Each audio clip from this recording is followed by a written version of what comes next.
A country that is in a continent considered to be among the Third World, was not colonized because of their location, economic viability, and unity. Ethiopia was officially recognized as an independent state in 1896, after decisively defeating invading Italian forces at the Battle of Adwa.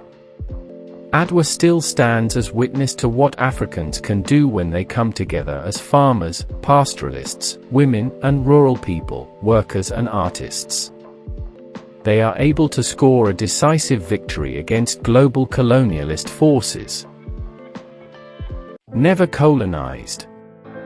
There are a handful of countries that were not subsumed by the juggernaut of Western colonization, including Turkey, Iran, China, and Japan. In addition, the countries with longer histories or higher levels of development before 1500 tend to have been colonized later, or not at all. Characteristics that drove whether or not a country was colonized by the West appear to be how difficult it is to reach them, the relative navigation distance from northwestern Europe, and the lack of a safe overland passage to landlocked countries. In Africa, those countries arguably included Liberia and Ethiopia. A decade before the Battle of Adwa, European powers had decided the fate of Ethiopia. At the Berlin Conference of 1884–5, 14 European countries divided Africa among themselves. Before the conference, only about 10% of Africa was controlled by Europeans, the remaining 90% was ruled by indigenous and traditional rulers. Italy had a colonial possession over Assab port since 1882. At the Berlin Conference, European colonial powers agreed that Italy could take over Ethiopia as its future colony. History of Ethiopia. Ethiopia, formerly Abyssinia, is one of the world's oldest countries. Dating to around 400 BCE, the region is documented in the King James Version of the Bible as the Kingdom of Axum. Along with Rome, Persia, and China, Axum was considered one of the four great powers of the era. Throughout the millennia of its history, the willingness of the country's people, from farmers to kings, to come together as one, coupled with its geographic isolation and economic prosperity, helped Ethiopia score decisive victories against a series of global colonialist forces. Ethiopia is considered never colonized by some scholars, despite Italy's occupation from 1936 to 1941, because it did not result in a lasting colonial administration. Battle of Adwa 1896. This is the story of a world turned upside down. So begins the Battle of Adwa, African victory in the Age of Empire. As much as the victory by the colonials was a rebuke to conventional wisdom, so the Battle of Adwa was to European attitudes towards Africans during the Age of Imperialism. The Battle of Adwa in 1896 was the result of Italian encroachments south of their colony of Eritrea on the Red Sea. Though bound by the Treaty of Wick-Hale, 1889, to friendship, the Italians and Ethiopians had different opinions about the nature of that friendship. This was the famous mistranslation, where the Italian treaty indicated Ethiopia would be a protectorate of Italy, while Emperor Menelik II argued no such wording existed in his copy. After the Italians occupied the northern Ethiopian city of Adigrat, Menelik summoned his forces and defeated the Italians at the Battle of Amba Ailaj.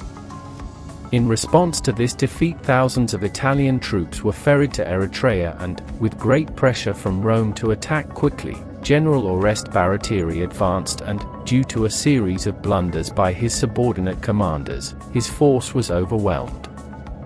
Aside from numerous casualties, one mission reported roughly 3,600 dead, though the exact number remains unknown. The Ethiopians also captured 1,900 Italians and 1,500 Askari, African soldiers serving in the Italian armed forces.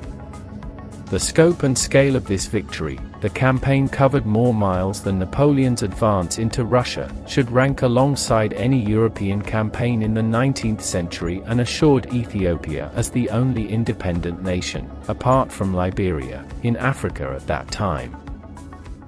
Major tribe that participate in Battle of Adwa. On the first day of March 124 years ago, traditional warriors, farmers and pastoralists as well as women defeated a well-armed Italian army in the northern town of Adwa in Ethiopia. The battle between Ethiopia and Italy took place in the mountainous terrain of the area. Adwa still stands as witness to what ordinary Africans can do when they come together as farmers, pastoralists, women and rural people, workers and artists. They are able to score a decisive victory against global colonialist forces. Since the beginning of slavery and colonialism in the 16th century, similar battles had occurred around the world. The outcome of every war was the same. Aftermath. Emperor Menelik decided not to follow up on his victory by attempting to drive the routed Italians out of their colony. The victorious emperor limited his demands to little more than the abrogation of the Treaty of Wuchale. The confrontation between Italy and Ethiopia at Adwa was a fundamental turning point in Ethiopian history. On a similar note, the Ethiopian historian Baru Zoud observed that few events in the modern period have brought Ethiopia to the attention of the world as has the victory at Adwa. Aftermath 2. As a direct result of the battle, Italy signed the Treaty of Addis Ababa, recognizing Ethiopia as an independent state. Almost 40 years later, on the 3rd of October 1935, after the nation's weak response to the Abyssinia crisis, the Italians launched a new military campaign endorsed by Benito Mussolini, the Second Italo-Ethiopian War. This time the Italians employed vastly superior military technology such as tanks and aircraft, as well as chemical warfare, and the Ethiopian forces were defeated by May 1936. Following the war, Italy occupied Ethiopia for 5 years, 1936–41, before eventually being driven out during World War II by British Empire forces and Ethiopian Arbegnot guerrillas. It was not until May 5, 1941, when Selassie was restored to the Ethiopian throne, that independence was regained. This video will not be fascinating if we didn't mention native tribes that are in Ethiopia. Hama tribe, one of the most numerous villages in Ethiopia. The Hama is one of the most traditional and ancestral villages in Ethiopia. They are an African ethnic group that lives in the south of this country, east of the Omo River, near the border with Kenya. They subsist on agriculture and pastoralism, but they have also added another activity that gives them not only economic wealth but cultural and social wealth: markets. The women of the Hama tribe wear hair impregnated in Aka mud, with braids usually, and hairstyles adorned with feathers. But without a doubt, the most characteristic of their clothing is the large necklaces and stripes made with seashells. And so, ornaments distinguish a married woman from a single woman. Surma tribe, semi-nomadic community and one of the most warriors in the region. In the rainforest of southwestern Ethiopia, in huts built with branches, is one of the most warrior tribes in the region, the Surma. Ethiopian semi-nomadic tribe. It is common to make scarifications, men as a show of struggle and strength, and in the case of women, for aesthetics. In addition, clay plates are embedded in lips and ears. While it is considered that the larger this dish is, the greater the beauty, they can be up to 40 centimeters in diameter. It is a body ornament that women wear on the lips and ears, once these areas of the body are dilated. It has its importance at the time of marriage. The larger the dish that the bride carries, her family will have the opportunity to ask for a greater dowry, usually consisting of cattle heads. The Mercy tribe, warrior people. The Mursi is one of the most attractive Ethiopian tribes, known for their warrior and aggressive spirit. They live in the Omo Valley. Like the Surma, they maintain among other ancestral traditions the Dunga, a festive battle between young people in which the warriors who obtain the victory obtain the right to choose a wife and the respect of the opponents. Mursi women wear clay or wood plates embedded in their lips and ears, as are also amazing hairstyles with ornaments such as metal rings and various fabrics. The men wear spectacular drawings painted with white chalk all over their bodies. You'll love knowing your way of life from these cultures of the Omo Valley. Both men and women decorate their bodies with natural pigments extracted from minerals and vegetables, which also helps them as an insect repellent when mixed with ash and urine from cattle. Dasanek tribe, a town full of customs. Dasanek, they are divided by clans, 8 specifically, and according to the ancestor they come from, they will belong to one or another clan. They have a patriarchal structure and therefore, above all these clans, there is a group of elders called the areas, that is, the authority. Women always wear the upper part of the body naked, wear a type of foulard or brightly colored fabric that curls at the waist and goes barefoot. Their ornaments are very peculiar, most have small perforations under the lower lip that decorate with colorful detail, such as feathers. To our surprise, its complements are very characteristic.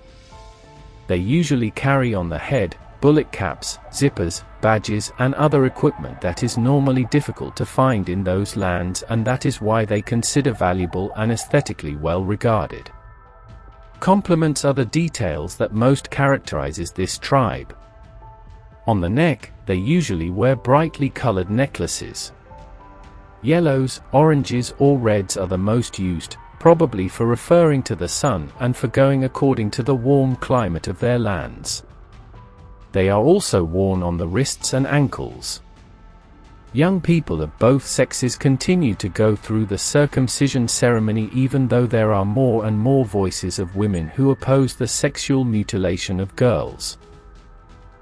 Oromo tribe.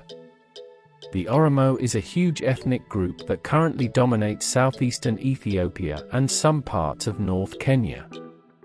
There are reportedly around 25 million Oromo at present. This figure comprises around 30% of the whole Ethiopian population. Before this ethnic group was restricted by the government, its members ruled themselves using a uniquely interesting system. The lives of all men were actually divided into 11 stages, based on their age. Known as age grades, these stages are noticeable in various forms in several societies worldwide.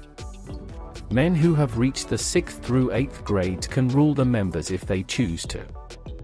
In terms of religion, the Oromo membership is composed of both Muslims and Christians. Other surviving ethnic groups in Ethiopia are the Anwak, Issa, Konso, Sidamo, Sui, and Somali, among many others. All of these ethnic groups follow their own traditions and cultures, making each one different and unique.